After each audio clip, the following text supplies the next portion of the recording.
আসসালামু আলাইকুম বন্ধু, আপনাদের মাঝে নতুন একটি ভিডিও নিয়ে আসলাম। অসুস্থতার কারণে 2 দিন আগে এই ভিডিওটি আপলোড দিতে হতো, কিন্তু দিতে পারিনি। এই ভিডিওটি হচ্ছে আমাদের অদম্য ক্লাব বাগান স্পোর্টিং ক্লাব থেকে আমরা ইফতারের আয়োজন করতেছিলাম, সেইটার ভিডিও। এই ভিডিওটি আমি আপনার অসুস্থতার কারণে ভিডিওটি আপলোড দিতে পারিনি, এই জন্য 2-1 দিন পর আপলোড দিতে হচ্ছে। আমাদের এই অদম্য কলা বাগান স্পোর্টিং ক্লাব আমাদের এই এলাকার মধ্যে সবচেয়ে দামি ক্লাব এবং উন্নত মানের ক্লাব। এই ক্লাবের সকল খেলোয়াড়রা অনেক ভালোভাবে খেলে এবং এই ক্লাবের থেকে আমরা প্রতি বছরই ইফতারের আয়োজন করি। আপনারা দোয়া করবেন এবং পাশে থাকবেন। আমরা যেন প্রতি বছরই আমাদের এই সংস্থা থেকে বা ক্লাব থেকে আমরা নিয়মিত বা রেগুলার প্রতি রমজান মাসে ইফতারি দিতে পারি।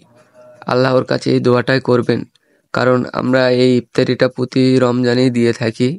তো যেদিন এই ইফতারের আয়োজনটা করি সেই দিন হঠাৎ করে আকাশটা মেঘলা মেঘলা হয়েছিল এবং টিপ টিপ বৃষ্টি পড়তেছিল। এই কারণে আপনারা হাসেলের ওপরে টিন দেখতে পাচ্ছেন।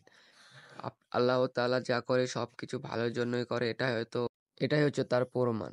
আমরা সারাদিন বৃষ্টির মধ্যে খড়ি কাটা এবং সবকিছু আয়োজন করার পরেও টিপ টিপ বৃষ্টি পড়তেছিল, কিন্তু হঠাৎ করে আপনার ইফতারের আগ মুহূর্তে বৃষ্টিগুলো থেমে যায়। এটাই হচ্ছে আল্লাহর রহমত এবং বরকত। আল্লাহ তাআলা রোজার মাসে এবং রমজান মাসে কখনোই চায় না যে বান্দা না খুশি থাকে এবং কষ্ট পায়। আল্লাহ তাআলা যে সকল বান্দার জন্য করে সবকিছু বান্দার জন্যই করে এবং বান্দাকে খুশি করানোর জন্যই করে। কিন্তু আল্লাহকে খুশি করার জন্য যে সকল কাজ আল্লাহ আমাদের ওপর নির্ধারণ করেছে, সেই সকল নির্ধারণ হয়তো আমরা পালন করতে পারতেছি না এবং আল্লাহর পথে আমরা ঠিকমতো চলতে পারতেছি না। আল্লাহ তাআলা যেন আমাদের এই রমজান মাসের ওসিলা করে যেন আল্লাহর পথে এবং ইসলামের পথে আনার তৌফিক দেয়। সবাই বলি আমিন।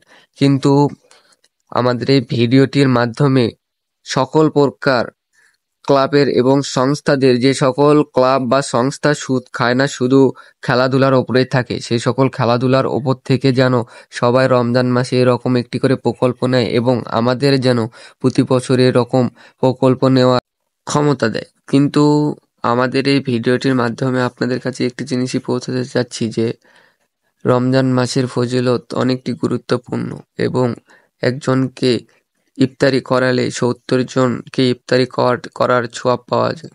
এ সকল যাদেরকে দেখতে পাচ্ছেন এরা হচ্ছে আমাদের ক্লাবের ছোট সদস্য এবং আমাদের আশেপাশে যে সকল দেখতে পাচ্ছেন সব আমাদের ক্লাবের সদস্য।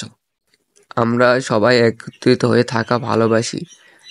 ইফতারের সময় অনেক সুন্দরভাবে আমাদের মসজিদের ছাদে এই ইফতারের আয়োজনটা করা হয়েছিল। সবাই আমাদের সাথে একত্রিতভাবে কাজ করেছি। আল্লাহ তাআলা যেন এভাবেই আমাদেরকে প্রতি বছর রমজান মাসে ইফতারি দেওয়ার ফজিলত দেয়। সবাই বলেন আমিন।